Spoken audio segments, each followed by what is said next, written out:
Everyone, welcome back to my YouTube channel Narayan Sir English Classes. Today we discuss about the text The Wind Cap written by Jan Yolen. Jan ইওলেনের লেখা যে wind cap text বইতে 3টি পার্টে আছে। ঠিক আছে, আজকে আমি ফার্স্ট পার্ট যেটা আছে ওই টেক্সটটা পড়াবো অ্যান্ড তার যে কোয়েশ্চেন অ্যান্সার আছে সেগুলো আমরা আজকে করব। ঠিক আছে, তাহলে চলো স্টার্ট করা যাক ক্লাসটা। আর যারা যারা নতুন আমার ক্লাস দেখছো আজকে, তারা অবশ্যই চ্যানেলটাকে সাবস্ক্রাইব করে রাখো, যাতে অন্যান্য যে টপিকগুলো আসবে সেগুলো তোমরা সবার প্রথমে পাও। এবং যদি কেউ অন্য ক্লাসের এই টেক্সট দেখতে থাকো, তাহলে তোমরাও সাবস্ক্রাইব করে রাখো, কারণ পরের ভিডিওতে সব ক্লাসেরই টেক্সট আসবে। ঠিক আছে, চলো। The wind cap. The wind cap মানে কি? উইন্ড উইন্ড মানে কি? বাতাস। উইন্ড মানে বাতাস, তাই তো। অ্যান্ড ক্যাপ, ক্যাপ মানে হচ্ছে টুপি, মানে হচ্ছে বাতাসের টুপি, তাই তো। উইন্ড ক্যাপ মানে এটাই। চলো, টেক্সট পড়তে পড়তে আমরা দ্য উইন্ড ক্যাপ এর মানেটা খুব ভালো করে জানবো। ঠিক আছে, চলো। তাহলে দ্য উইন্ড ক্যাপ কে লিখেছে? জ্যান ইওলেন। কে লিখেছেন? জ্যান ইওলেন।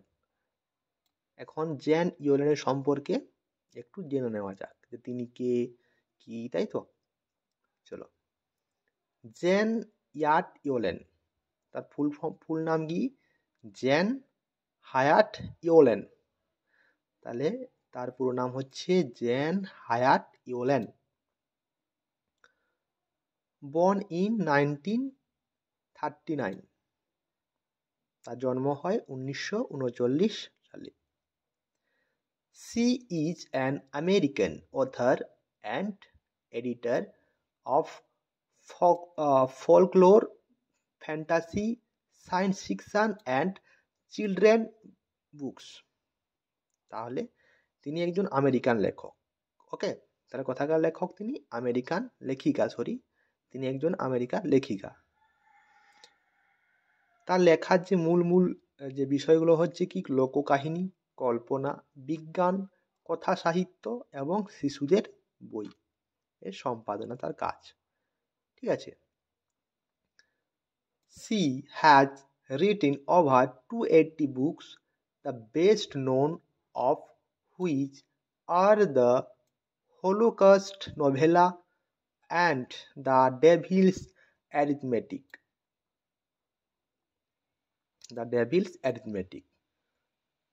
তাহলে তার যে তিনি যে 280টিরও বেশি বই লিখেছেন, এর মধ্যে সর্বাধিক যে জনপ্রিয় বা পরিচিত বই হচ্ছে the Holocaust novella and the Devil's arithmetic.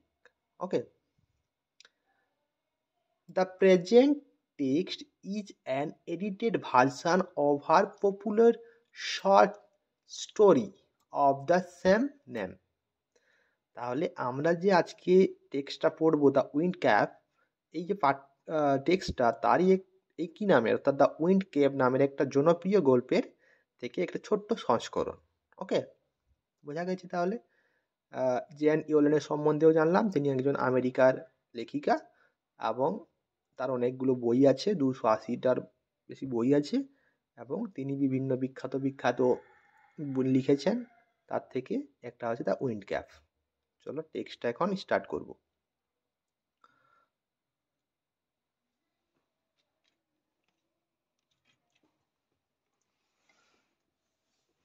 টেক্সটটা পড়ার সময় তোমরাও লাইন বাই দেখবে। ঠিক আছে, তাহলে টেক্সটটা বুঝবে এবং মানেগুলো বুঝতে পারবে ঠিকঠাক। লাইন বাই লাইন দেখে যাবে। ওকে, ফার্স্ট কি আছে তাহলে?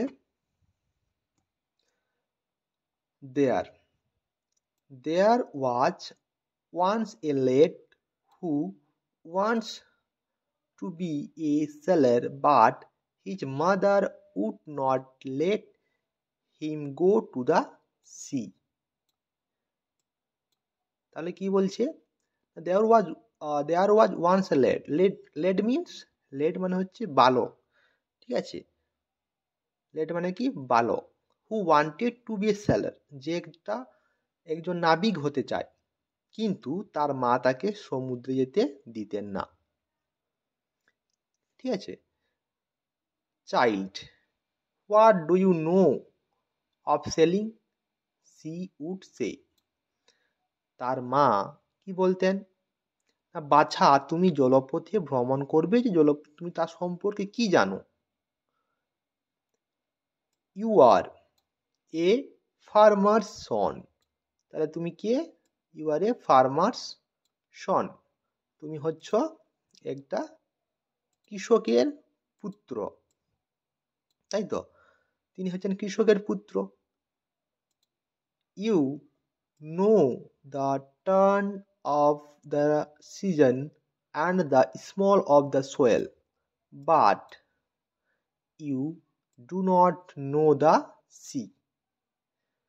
তাহলে একজন কৃষকের ছেলে সে কি জানতে পারে বা সে কি জানে, সে জানে যে কিভাবে ঋতুগুলি আসে বা ঋতু পরিবর্তন সম্পর্কে জানে। তারপরে কি জানে, না সে মাটির গন্ধ জানে, মাটির যে স্মেল, সেটা একজন কৃষকের ছেলে খুব ভালোভাবে জানে। তবে সমুদ্র সম্পর্কে একজন কৃষকের ছেলে সে জানে না, তাই তো। Now now the boy whose name was John, তাহলে এই ছেলেটার নাম কি, যে সমুদ্রে যেতে চায়, তার নাম হচ্ছে John. Okay. Had always obeyed his mother, তাহলে জন সবসময় তার মায়ের কথা শোনে, তার মা যা বলেন সে তাই করে।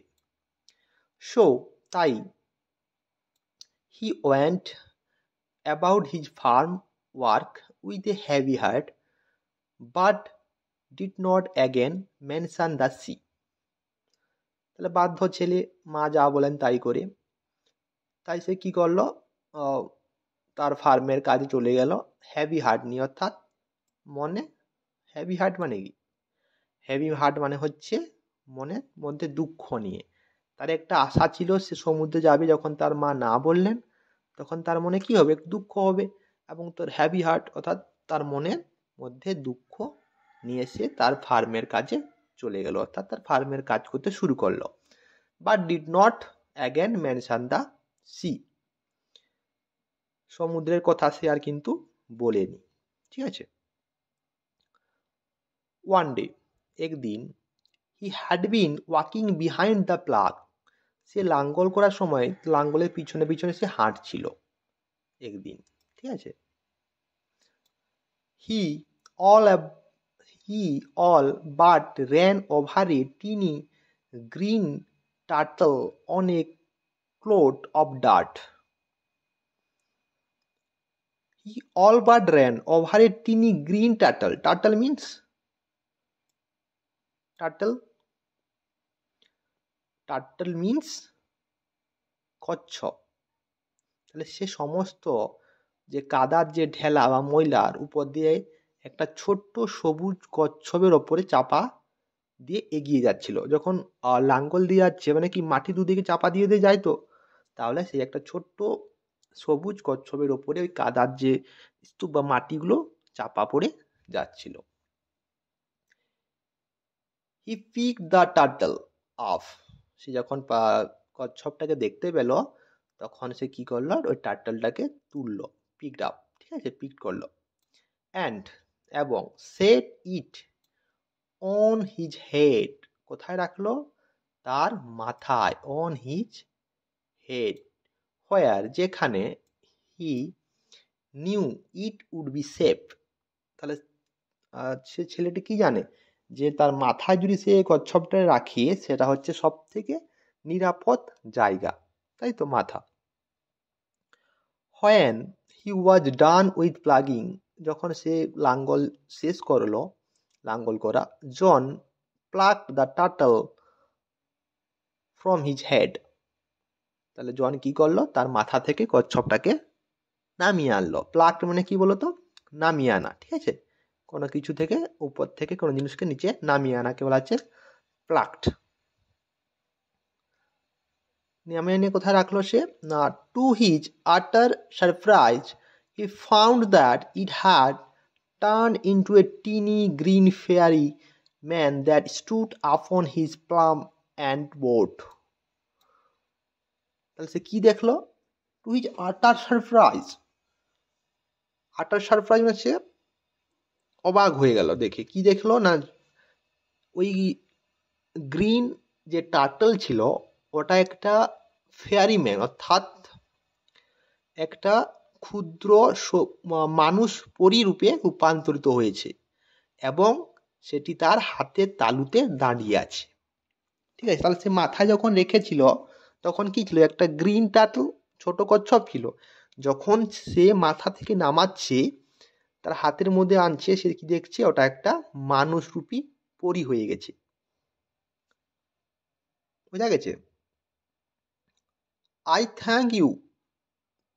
Thank you for your kindness. কে বলছে? ওই পরীটা, তাই তো। গ্রিন ফেয়ারিম্যান যেটা হয়েছে ওই বলছে I thank you for your kindness. Kindness means দয়া, তাই তো। Tell me your heart's desire. Desire মানে কি? ইচ্ছা। And I will grant it to you for saving my life, said the fairy. তাহলে ফেয়ারি কি বলছে? I thank you for your kindness. আমি তোমার দয়া দেখানোর জন্য তোমাকে ধন্যবাদ জানাচ্ছে, কারণ সে তাকে দয়া দেখিয়েছে।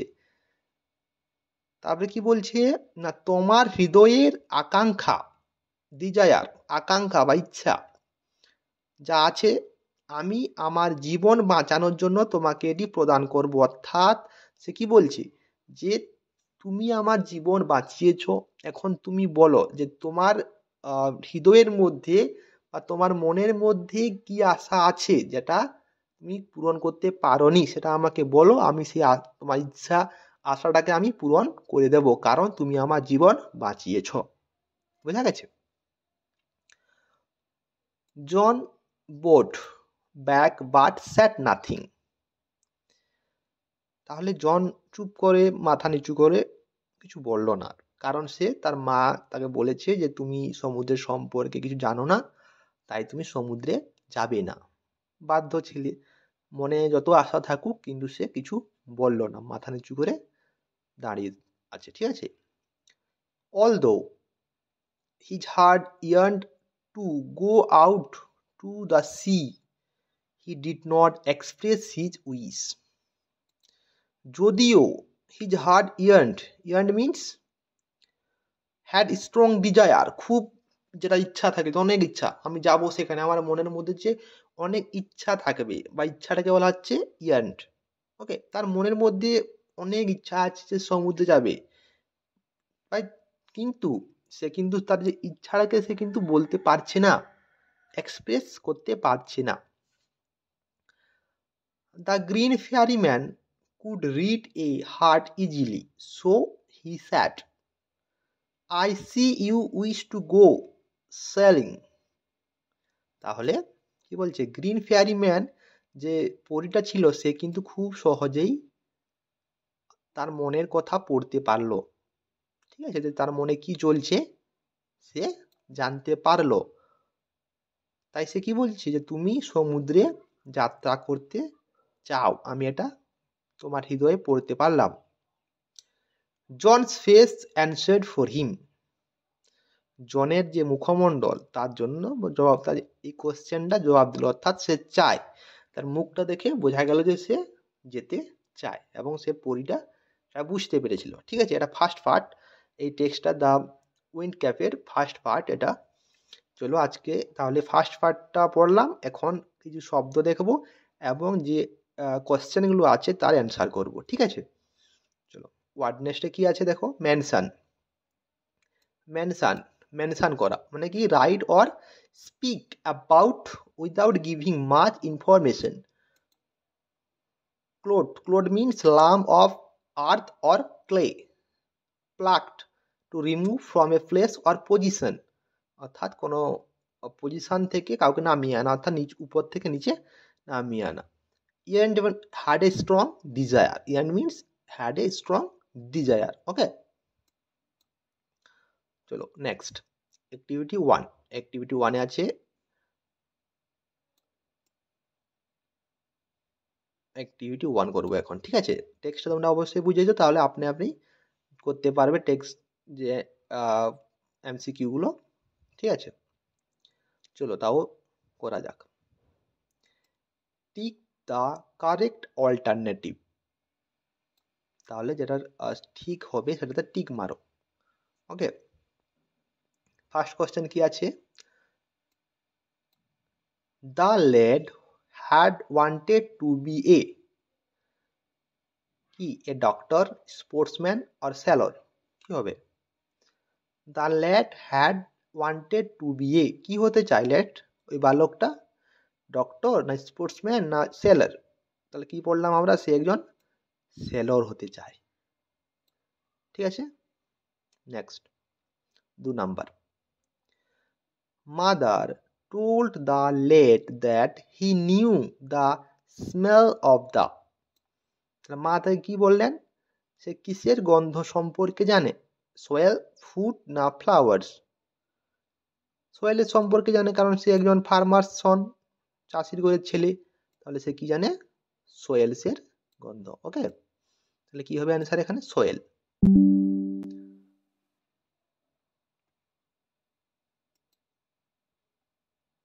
দেন John put the turtle on his, তাহলে জন ওই টার্টলটা কোথায় রেখেছিল? On his back, head or hand? On his head, মাথায় রেখেছিল তো, তাহলে on his head. The fairyman wanted to know John's age, name না হার্টস ডিজায়ার? কি জানতে চেয়েছিল? তার বয়স জানতে চেয়েছিল, না নাম, না তার মনের মধ্যে কি আশা আকাঙ্ক্ষা আছে তা জানতে চেয়েছিল? তাহলে তার হার্টস ডিজায়ার, অর্থাৎ তার মনের আশা জানতে চেয়েছিল। বোঝা গেছে? খুব সোজা, তাই তো?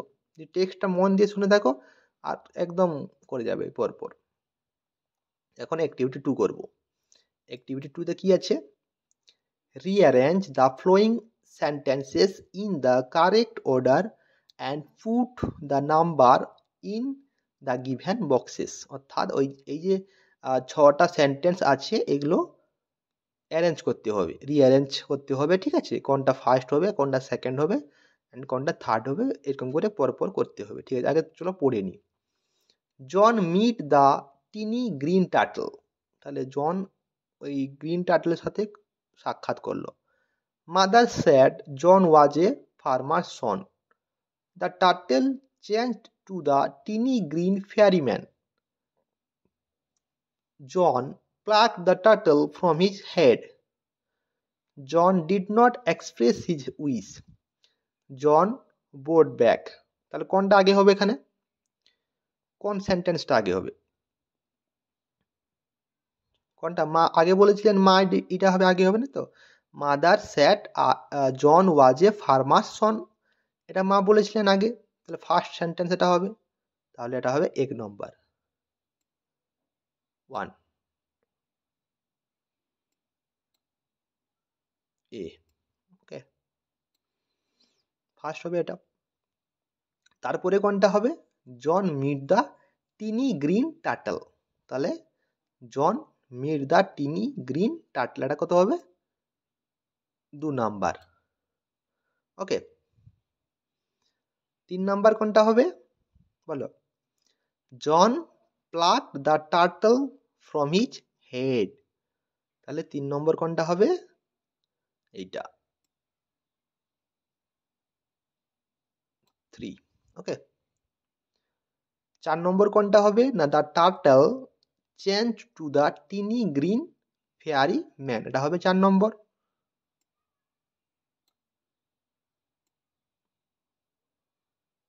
4। 5 নম্বরে কোনটা হবে? জন বোট ব্যাক, জন বোট ব্যাক, এটা কত হবে? 5 নম্বর, ঠিক আছে। এখন 6 নম্বর বাকি কোনটা থাকলো? সেটা 6 নম্বর, John did not express his wish.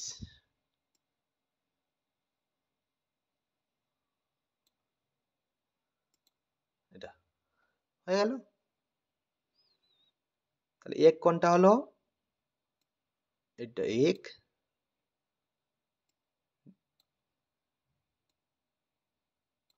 এক নাম্বার, 2 নাম্বার, 3, 4, 5, 6 হয়ে গেল।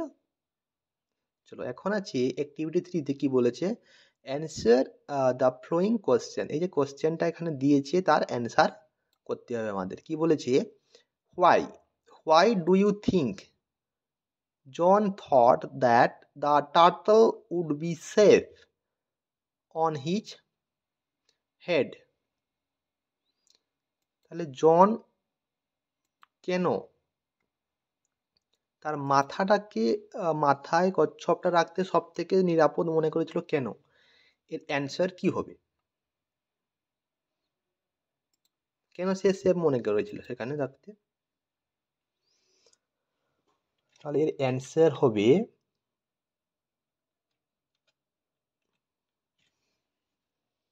কি হবে অ্যান্সার?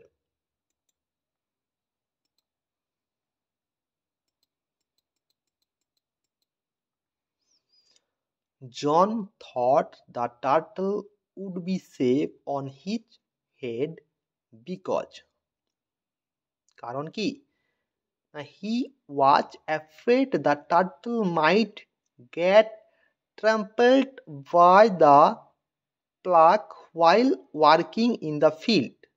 মানে জন ভয় পেয়েছিল যে যদি টার্টলটা নিচে থাকে তাহলে কি হবে, ওই যখন সে লাঙ্গল দিচ্ছিল তখন কি হবে, কাদা মাটিগুলো বা ওই লাঙ্গলের নিচেও কিন্তু আসতে পারতো ওই টার্টলটা, এবং তার সে মারা যেতে পারতো টার্টেলটা, তাই তো? যদি লাঙ্গলের নিচে চলে আসে তাহলে কি হবে, লাঙ্গলের আঘাতেও টার্টলটা মারা যেত। সেটা সেটা ভয় পেয়েছিল জন। তাই সে কি করেছিল না, so placing it on his head, তাই সে তার মাথায় রেখেছিল, কারণ এটা ছিল খুব নিরাপদ জায়গা। seemed like the most protected spot where it would not be in harm's way, তাহলে কোনোভাবে সেখানে কোনো ক্ষতি হবে না, কারণ মাথা হচ্ছে সব থেকে সেফ, তাই তো? essentially using his head as a safe haven for the small creature, সেই ছোট্ট জীবটার জন্য সব থেকে নিরাপদ যে জায়গা হচ্ছে জনের মাথা, তাই সে জন জন কি করেছিল, তাই ওই টার্টলটাকে তার মাথায় রেখেছিল। ঠিক আছে, তাহলে অ্যান্সারটা আবার পড়ে দিচ্ছি, দেখো শুনো। John thoughts the turtle would be safe on his head because he was afraid the turtle might get trampled by the plough while working in the field. So placing it on his head seemed like the most protected spot where it would not be in harm's way. Essentially, using his head as a safe haven for the small creatures. বুঝা গেছে? তাহলে আজকে আমরা first part করলাম, next day আমরা second part করব এবং third part. ওকে, আজকে এইটুকু। খুব ভালো করে জিনিসটা দেখো, পড়ো, তাহলে আরাম খুব সহজে বুঝতে পারবে। থ্যাংক ইউ ভিডিওটা শেষ পর্যন্ত দেখার জন্য।